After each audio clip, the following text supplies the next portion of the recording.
Qu'est-ce que je fous ici? Pourquoi je ne suis plus à Paris? Mais honnêtement, j'étais à un point où vraiment, même mes potes, ils m'ont dit tu vas trop loin. Je pense qu'on est passé pas loin de la séparation ces derniers mois. Gilles est un gros con pour la faire simple. On a monté notre propre label. J'ai peur qu'il y ait des conséquences très graves. Je vais pas vous montrer mes seins, mais... Ok les gars, le moment est venu de vous faire un petit update sur qu'est-ce que je fous ici? Pourquoi je ne suis plus à Paris? Là je vous parle, j'ai toujours pas bu de café, donc sachez que c'est un énorme effort que je fais pour vous. Actuellement, je vais pas faire trop de teasing, j'en ai déjà fait sur Insta. On est au Vietnam, là on est à Mui Ne, et la semaine dernière on était à Ho Chi Minh. Je vous ai pas forcément filmé à Ho Chi Minh parce que comme je vais vous expliquer, j'ai été un peu surmenée ces derniers mois et je pense que je suis passée pas loin d'un burn-out. Je sais qu'il faut pas s'auto-diagnostiquer de ce genre de choses, hein, mais honnêtement j'étais à un point où vraiment même mes potes ils m'ont dit en vrai genre fais attention parce que là t'es en train de... genre tu vas trop loin au niveau du travail et de ma charge de travail et de tout ce que je me mettais comme pression, notamment via la tournée de concert de mon copain, parce que comme vous le savez peut-être, on est parti en tournée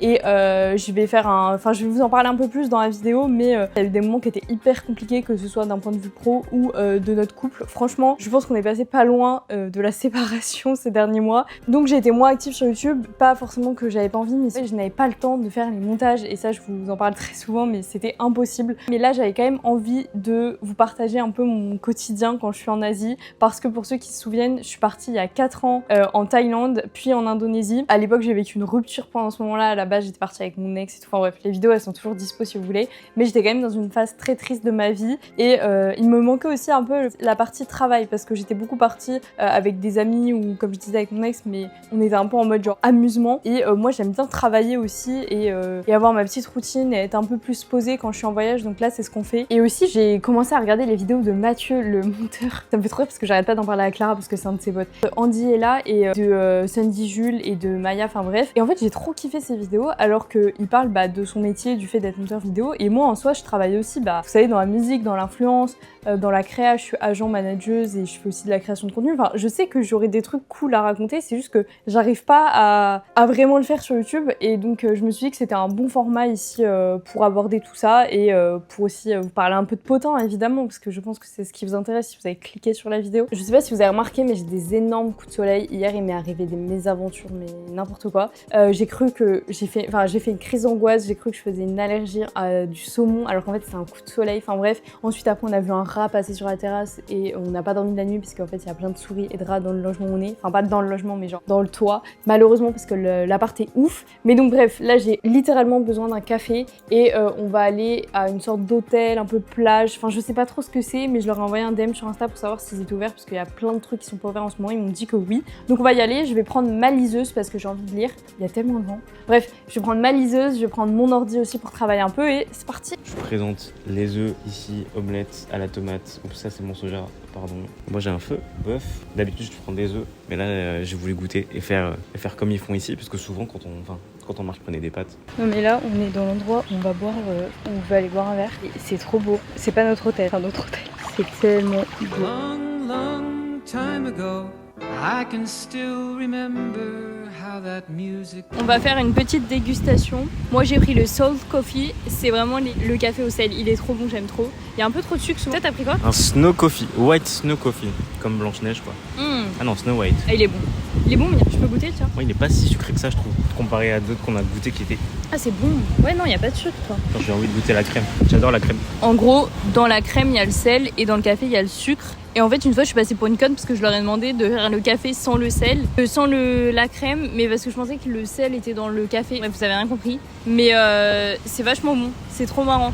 C'est des pailles en bambou, enfin, pour une fois qu'on n'a pas de paille en plastique. Ouais, j'avoue, il y a tellement de plastique. Ouais, il y en a partout. Et là, pour une fois, c'est en bambou. C'est cool. Attends, moi, je vais lire mon livre là. C'est un livre qui est pas encore sorti, donc je peux pas trop vous dire, mais c'est un de mes auteurs préférés, donc je suis trop contente de l'avoir un peu en exclu. C'est dans le cadre du taf, je ne l'ai pas volé. Update, il pleut. On est dans une vague très Normandie là, finalement. Et je suis avec mon petit livre là, petit qui.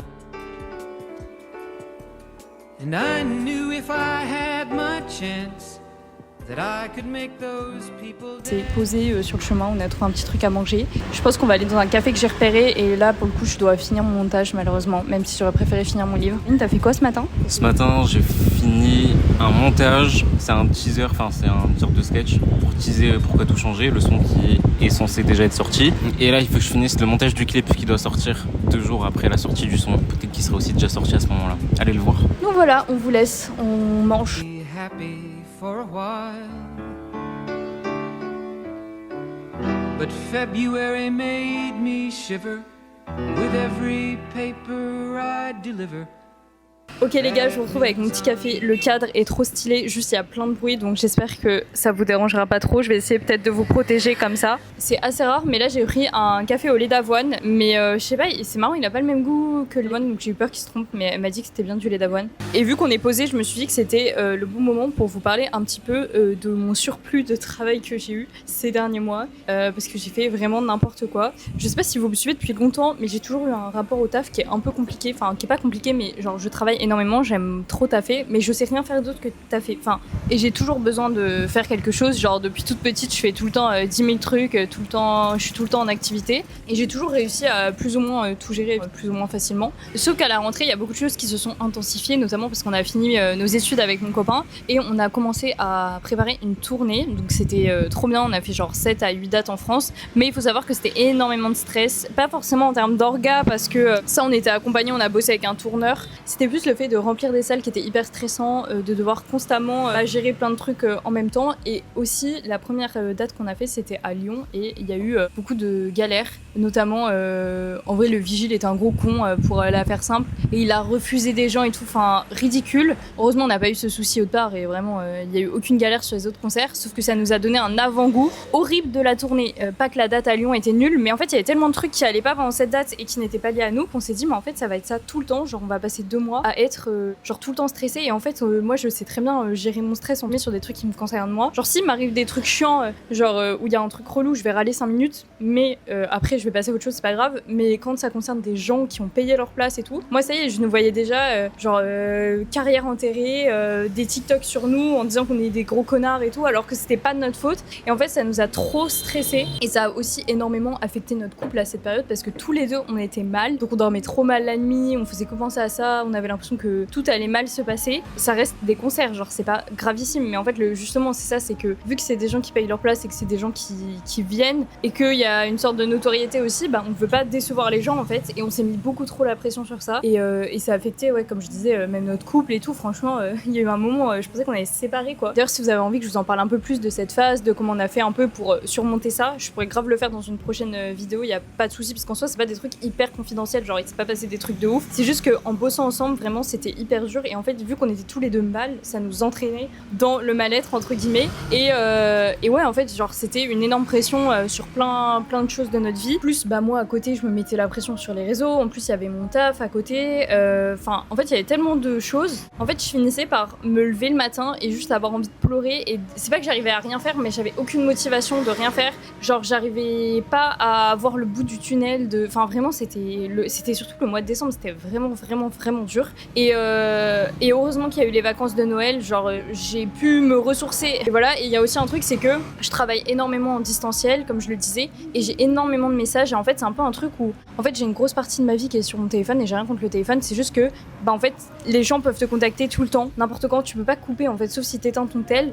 Et je sais que ça peut paraître complètement con, mais en fait je devais toujours répondre à des gens et j'étais toujours en retard sur tout, mais parce qu'en fait juste j'avais trop de choses à faire et j'avais tout le temps l'impression que j'étais une mauvaise personne et que genre j'étais pas pro auprès des gens, et comme j'aime pas quand les gens sont pas pro avec moi, je me mettais une énorme pression sur ça, alors qu'en vrai ça allait et c'était pas grave. Et c'est juste qu'à un moment faut accepter que bah plus t'as des responsabilités, moins tu seras dispo, et que plus t'as des responsabilités, plus ce sera compliqué de tout gérer tout seul. Donc enfin j'aurais pu, par exemple à mon taf, genre j'aurais pu être promue, j'aurais pu avoir un CDI dans mon agence, et j'ai dit non. Bon, d'ailleurs je travaille encore plus avec des gens, mais je travaille toujours avec 5 talents, j'ai des responsabilités et tout, mais j'aurais pu encore plus en avoir, et je me suis mis cette limite de me dire non Pauline, genre tu peux pas, tu vas jamais pouvoir tenir le rythme. Et j'ai eu raison, parce que en vrai j'étais prête à craquer en décembre. Donc sur ces bonnes paroles positives, je vais aller travailler. Non en vrai ça va, vous inquiétez pas, là ça va mieux, mais on continuera cette conversation tout à l'heure. J'espère que le son passait d'ailleurs. I couldn't take one more step I can't remember if I cried when I read about his widowed bride, but something touched me deep. Et un des objectifs qu'on a aussi à ces prochains mois, c'est de travailler sur un album, d'écrire un album, enfin surtout que mon mec écrive un album, mais qu'on bosse un peu ensemble sur tout ça. Et c'est un peu dur là de trouver du temps, je trouve, parce que on a d'autres choses à faire dans la musique. On a, ah oui, ça je vous l'ai pas dit, mais il y a trop de trucs que je vous ai pas dit. Attendez, je vous rapproche. Récemment, ce qui a causé aussi beaucoup de stress, c'est que on a monté notre propre label. Alors c'est quoi ? En fait, concrètement, ça change pas d'immenses choses par rapport à ce qu'on faisait avant. C'est juste que maintenant, on a une structure, on a une SAS. Je vous en reparlerai, je pense, si vous avez envie que je vous en parle de comment on a monté ça, à quoi ça sert, quel est l'intérêt, enfin plus le côté business. Mais c'est quand même pas mal de stress parce que y a des trucs juridiques, on doit bosser avec un comptable. Et moi, ça m'a énormément angoissée. En vrai, c'est ce qui a joué du fait que j'étais pas très bien ces derniers mois, c'est que ce genre de choses m'angoisse énormément. J'ai peur de mal faire les choses, j'ai peur qu'il y ait des conséquences très graves, qu'on se retrouve endetté ou des trucs comme ça parce qu'on a fait une erreur. Enfin bref, je trouve que c'est très stressant. Et mais une fois que tu l'as fait, c'est trop cool parce que tu sais le faire et tu sais que t'es capable de le faire pour toute ta vie. Donc voilà, et sur ça, je suis contente et je suis assez fière de moi. Bref, donc là, l'idée, c'est de bosser environ jusqu'à 19h30, 20h. Ensuite, je pense qu'on fera un Grab. C'est un peu comme Uber ici, mais c'est un peu plus commun. Enfin, il y a pas mal de gens qui font ça. Et j'aimerais bien ce soir qu'on aille dans un café-bar. En fait, on sort quasi pas le soir parce que, comme on travaille tard, on n'a pas trop le temps. Mais là, j'aimerais bien qu'on y aille au moins une fois. J'ai vu qu'il y avait un truc qui faisait un peu du live music et tout. Je me dis que ça va être sympa. Voilà. On a revu le rat, mais genre c'est vraiment un rat. Là, Taïn a confirmé, c'est pas une souris. Comme les rats de Paris, vraiment sur notre terrasse devant nous. Et là, pour l'instant, ils entendent pas trop sur le toit, donc c'est un peu bizarre. Mais vraiment, genre ça m'a mis hyper mal. Genre je suis hyper angoissée. Et on en a parlé à la propriétaire parce qu'en vrai, genre j'ai pas envie de faire chier, mais juste je suis un peu en mode, je pense qu'ils sont au courant. C'est pas parce que vraiment les bruits, c'est tellement gênant. Et aussi, il y a des bruits de chiens, mais ça. Voilà, les chiens ils peuvent rien y faire, ils vont pas les bâillonner pendant la nuit, donc ça on n'a rien dit, j'aurais jamais mis un mauvais avis ou quoi. Mais là, je pense qu'ils savent pour les rats parce que elle m'a dit direct ah oui, je vais commander un truc pour les rats et tout, mais elle m'a pas du tout remis en question mon truc, alors que je pense que si ils avaient jamais eu ce problème, elle m'aurait dit attendez, c'est trop bizarre et tout. Et donc elle m'a dit il y a les autres chambres dispo, sauf que en gros les autres chambres dispo, enfin si il y a éventuellement blablabla.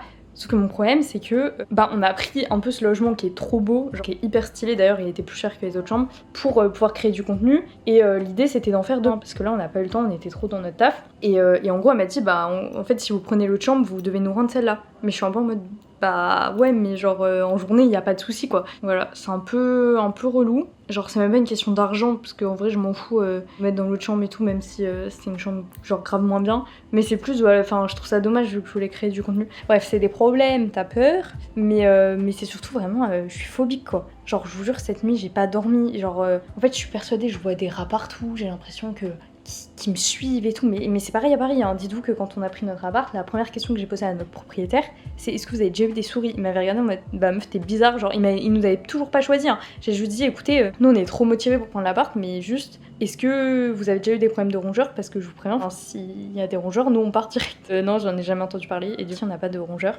mais voilà. En fait de toute façon il faut que je fasse, ça j'en ai parlé il y a pas avec ma mif, mais il faut que je fasse de l'hypnose. Parce que mes phobies sont en train de devenir vraiment très handicapantes dans ma vie. Et je sais que là ça peut paraître vraiment la meuf privilégiée qui fait chier alors qu'elle est en Asie et tout. Mais je vous jure les gars que c'est des réelles phobies. Genre ma phobie du médical et ma phobie des souris, mais le médical c'est encore pire. Ça me fait complètement vriller. Genre je deviens complètement plus maître de mes émotions alors que je suis quelqu'un qui est extrêmement dans le contrôle des choses et j'ai pas de soucis d'habitude pour gérer mes émotions. Mais alors ça, n'importe quoi. Elle m'a dit you can move to room 2 for sleeping tonight. Alléluia, alléluia. Ça franchement, merci beaucoup, merci. Et je vous jure les gars, c'est tellement pas pour faire chier parce que vraiment, dites-vous qu'aujourd'hui ils ont proposé de passer le ménage et tout. J'étais en mode non en vrai vous inquiétez pas, genre on reste encore 2 jours et y a pas besoin de faire le ménage. Les 2 gros pas. Enfin vraiment genre j'ai pas envie de faire chier les gens. C'est vraiment un truc au quotidien, genre je déteste faire chier les gens. Mais c'est juste que là j'ai peur, enfin j'avais vraiment peur de me faire une crise d'angoisse cette nuit si ça revenait. Et en plus c'est pas un truc qui est fermé. Genre en mode il pourrait rentrer. Et là si je vois un rat, vous m'avez perdu. Vous m'avez perdu. Bref, je vais aller voir pour la clé alors. Oh putain, je sais pas si vous allez m'entendre. RJ, tu pourrais aller voir avec elle pour la clé ? Attends, je vais t'enlever. Ouais. Bref, je vais essayer de finir mon montage, comme ça on peut aller peut-être boire un verre. Mais en tout cas, si vous avez des solutions pour soigner les phobies, dites-moi en commentaire SVP. Comme je disais, il y a l'hypnose, sauf que j'ai déjà fait de l'hypnose quand j'étais petite. Voilà, oui, j'ai eu un passif de meuf angoissée, je sais pas si c'est vrai, mais quand j'étais petite j'avais des tocs, j'en ai encore aujourd'hui d'ailleurs, des tocs et des tics, les deux, et j'ai aussi fait de l'hypnose et de l'EMDR, mais ça marchait pas trop, donc voilà, et d'ailleurs mes tocs se sont arrêtés parce que j'en avais marre d'aller voir la psy tous les mercredis, et donc je sais pas, je me suis battue avec moi-même du haut de mes 12 piges, et j'ai réussi à les arrêter, mais ça revient des fois quand je parle, j'ai trop parlé, je suis désolée. Si un jour quelqu'un vous dit qu'il n'aime pas le tofu, faut qu'il vienne en Asie, parce que c'est vraiment incroyable. Ben Tain, Même moi, j'ai pas pris de bœuf. non mais regardez, genre ça, on en a eu pour pas hyper cher, genre quelques euros, et il y a du riz, du tofu, des légumes, vraiment le tofu est incroyable. Après ça dépend parce que je trouve que depuis qu'on est arrivé au Vietnam, j'ai pas vu tant de trucs avec du tofu que ça, genre moins qu'en Indonésie ou en Thaïlande, mais genre quand on en mange, il est trop bon, vraiment. Il est incroyable, je sais pas comment ils cuisinent ça, mais ils sont trop forts. Là on va manger, j'ai réussi à finir mon réel, je suis de bonne humeur. Et j'espère qu'on va pouvoir aller boire un verre après. Tout est chaotique là. De base ça devait être un vlog un peu Instagrammable, mais comme vous pouvez voir, je n'ai pas tenu longtemps. Ok les gars, il est 21h12, vous pouvez voir ici, putain, mon coup de soleil. Mais regardez, c'est une dinguerie. Je vais pas vous montrer mes seins, mais c'est chaud. Genre vraiment c'est chaud. Je me suis habillée en bombe, mais j'ai fait un petit effort. J'ai mis le seul jean qu'on a ramené. Si vous venez en Asie, ça sert à rien de ramener 15 jeans, sachez-le. Et un pantalon, et vraiment si vous faites le nord du Vietnam, parce qu'apparemment il fait plus froid. J'ai mon petit débardeur en dessous et ce petit top qui est hyper léger, que j'ai eu il y a pas longtemps. Vraiment j'ai essayé de faire ma valise avec que des basiques, des trucs que j'aurais envie de porter pendant 3 mois parce que ma valise est toute petite. Dites-vous qu'elle fait que 12 kilos alors que j'ai le droit à 25 à la base. Donc l'idée là c'est d'aller à une sorte de bar qui apparemment fait un peu des musiques live et tout. Je pense qu'on va rester genre 1h30 max, histoire de prendre un petit cocktail. Je vais venir voir mes fans. Et ouais, je vous avoue que l'après-midi était un peu angoissante. Je suis désolée si ça vous donne des angoisses cette vidéo. Mais c'est vrai qu'entre la sortie du clip, les mini-galères de logement et juste le fait aussi que... Ah oui, ça j'en ai pas parlé. Mais vraiment c'est trop bien. Je kiffe le voyage, tout ça. Mais c'est vrai que les bus et les trains, c'est beaucoup plus bourbier que ce qu'on m'avait dit. J'avais vu que c'était hyper simple et tout, mais en fait pas du tout. Genre, j'ai essayé de passer par l'appli 12Go, qui est pas mal conseillé aux touristes en français ou en anglais. Et le truc c'est que à chaque fois ils m'encaissent et après ils me disent ah non on a annulé, en fait c'est pas bon et tout, sauf qu'ils m'ont toujours pas remboursé, ça fait 3 fois que ça arrive. Et en fait il y a très peu de billets, il y a pas tant de trucs que ça. Donc je vous avoue que c'est un peu angoissant parce que j'ai juste peur à chaque fois qu'on se retrouve genre sans billets, sans truc. Voilà, c'est un truc, faites attention. Prévoyez toujours des plans B. Moi je suis très organisée, mais c'est vrai que si vous voulez faire le Vietnam de long en large, en travers et tout, c'est bien d'avoir quand même des plans de secours et surtout d'avoir l'argent de côté parce que honnêtement c'est pas si donné que ça. Genre à chaque fois on paye bien 30 euros presque, voire 30 euros chacun pour bouger. Donc moi c'est ok, ça nous dérange pas, mais voilà, vous dites pas que genre voyager dans tout le Vietnam c'est forcément ultra bon plan niveau argent. Vous avez pas trop vu Ranges pendant ce vlog, non? Il t'ont manqué? Oui, tu m'avais manqué. So bye bye Miss American Pie. Drove my Chevy to the levee, but the levee was dry. J'espère que cette vidéo vous aura plu. Si vous avez envie de voir plus de contenu par rapport au Vietnam, allez sur mon Insta parce que pour le coup, je poste beaucoup de choses et je montre un peu plus les paysages, ce qu'on a pu faire et tout, notamment à Ho Chi Minh, je vous ai partagé pas mal de choses. Voilà, il y a toutes les adresses, tous les trucs en story à la une aussi. Si je mets pas une adresse, c'est que souvent je recommande pas, je pense. Voilà, désolée si j'ai un peu râlé dans cette vidéo. Encore une fois, je suis hyper reconnaissante. De toute façon, vous verrez sur mon Insta, je suis hyper reconnaissante de pouvoir mener cette vie-là. Juste, je sais pas, là, les 2 derniers jours, notamment les jours où j'ai décidé de filmer, où je pouvais filmer et tout, c'était un peu intense et un peu fatigant, mais voilà, c'est pas tous les jours comme ça, heureusement. Les petites parties parlées vous auront plu, il y a pas mal encore de sujets que j'aimerais bien aborder. Voilà, notamment ça pourrait être cool que je choisisse un sujet par vidéo. Genre par exemple, vous parler du sujet du couple et tout, parce que moi j'ai trop la boca, j'aime trop parler, j'aime trop donner mon avis sur les choses. Donc je me dis que je pourrais le faire. Dites-moi si ça vous intéresse et dites-moi si vous avez des questions, que ce soit sur le voyage, sur comment je bosse de l'étranger, tout ça, pourquoi on a décidé finalement de partir au Vietnam, bref, tout ça, n'hésitez pas à me dire ça en commentaire. J'essaie de vous retrouver au plus vite, je vais pas vous faire une fausse promesse, mais voilà, le but ça va être de monter cette vidéo rapidement et de vous en filmer d'autres. Je vous fais des gros bisous, bye là.